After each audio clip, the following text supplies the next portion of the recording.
Darling big boss చూస్తున్నావా? Only Saturday Sunday Monday చూస్తాం. Saturday Sunday Monday అంటే funday, అలాగే ఎవరిని ఎలిమినేట్ చేస్తున్నావు అప్పుడు చూస్తున్నావు. సండే కూడా ఓన్లీ డైరెక్ట్ ఎలిమినేషన్ వస్తాయి, ఇంకా మిగతా ఏం కూడా. అవునా?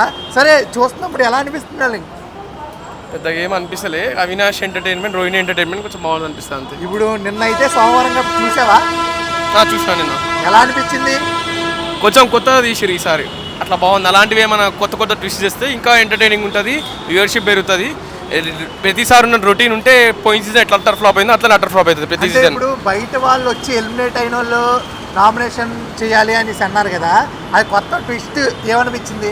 అది కరెక్ట్గానే ట్విస్ట్, ఒక ట్విస్ట్ అయినా కానీ ఒక 100% కరెక్ట్గానే. ఎందుకంటే ఇప్పుడు వాళ్ళు చెప్పడం అనేది కరెక్ట్. ఇప్పుడు వాళ్ళకి లోపల ఉన్న కంటెస్టెంట్స్ కూడా అర్థమవుతుంది వాళ్ళ తప్పులు ఏం చేస్తున్నారు అనేది. సో రియాలిటీ బయట పడ్డది. గ్రూప్ గేమ్, వాళ్ళు గ్రూప్ గేమ్ ఆడుతున్నారు, నిఖిల్, యష్మి అండ్ పృథ్వీ వాళ్ళంతా. సో వాళ్ళకి అర్థమై ఉంటుంది ఇప్పటి నుంచి గ్రూప్ గేమ్స్ ఆడొద్దని. ఇండివిజువల్గా ఆడతారు. ఇప్పుడు వాళ్ళు నామినేట్ చేశారు కదా, ఇంట్లోంచి బయటికి వెళ్ళిపోవాలని నామినేట్ చేశారు. కొందరేమో నువ్వు విన్ అవ్వాలి, నువ్వు మార్చుకుంటే విన్ అయిపోతావు అని చెప్పి నామినేట్ చేశారు. అది కరెక్ట్ అని అంటావా? అది నా దృష్టిలో కరెక్ట్ అని అనాలి. అంటే ఇక వాళ్ళు మంచి కోరి చెప్పి నామినేట్ చేసింటారు అంతేగాని అని ఒక పాయింట్ ఆఫ్ వ్యూలో చూస్తే నిఖిల్ని కావాలని టార్గెట్ చేసి నామినేట్ చేసినట్టు అనిపిస్తుంది. కానీ ఒక నిఖిల్ పాయింట్ ఆఫ్ వ్యూలో కూడా కరెక్ట్ ఉంటుంది, ఎందుకంటే అతను సాఫ్ట్ నేచర్ అలానే ఉంటాడేమో బయట, అది తెలీదు.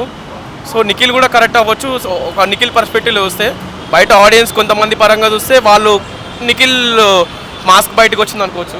ఇప్పుడు అంటే కొత్తగా వచ్చిన రాయల్ క్లాన్ వాళ్ళు ఎవ్వరూ నామినేషన్లో లేరు, అది మరి దారుణం కదా. ఇప్పుడు అందరూ నామినేషన్ చేశారు, ఒక 5గురిని చేశారు. ఆ 5గురిలో ఎవరినైనా వెళ్ళిపోయేటప్పుడు బాధేస్తుంది కదా. అదే కదన్న పాయింట్ ఇక్కడ. ఇప్పుడు రాయల్స్ క్లాన్, ఇది ఇంకో క్లాన్ ఏంది,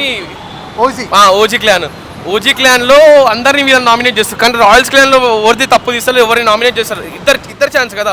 మీరు ఒకరిని ఓజీ చేయొచ్చు, ఒకరు రాయల్ చేయొచ్చు. కానీ అందరూ చాలా మంది ఇక్కడ రాయల్స్ నోబర్ చేయాలి, అందరూ ఓజీ క్లాన్ చేసారు. అది తప్పే కదా నాకు. సరే, మీ ప్రకారంగా టాప్ 5 ఎవరు, విన్నర్ ఎవరు? టాప్ 5 అంటే చెప్పలేం, కానీ టాప్ 3లో అయితే వీళ్ళు ఉంటారన్న, నబీల్, నిఖిల్ అండ్ గౌతమ్. ఫస్ట్లో నబీల్ ఆర్ గౌతమ్ ఉంటే బాగుండు అనిపిస్తుంది, ఎందుకంటే తెలంగాణ మన తెలుగు కుర్రోడుగా కొంచెం. నిఖిల్ అయినా పర్లేదు, అట్లేం లేదు, ఇంకొంచెం బాగుంటుంది. మన తెలంగాణ కుర్రోడు, తెలంగాణ అని మన తెలుగు కుర్రోడు గెలిస్తే బాగుంటుందని.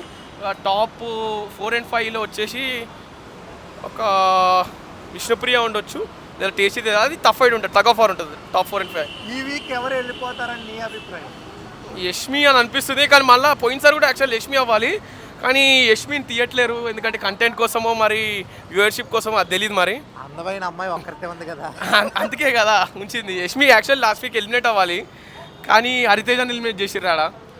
వ్యూస్ ప్రకారం, అదే ఓటింగ్ ప్రకారం అయితే యష్మిని ఎలిమినేట్ చేయాలి, కానీ యష్మిని ఉంచిర్రు ఇంట్లోనే. సో ఈ వీక్ ఎవరిని ఎలిమినేట్ చేస్తారో తెలియదు. Thank you darling.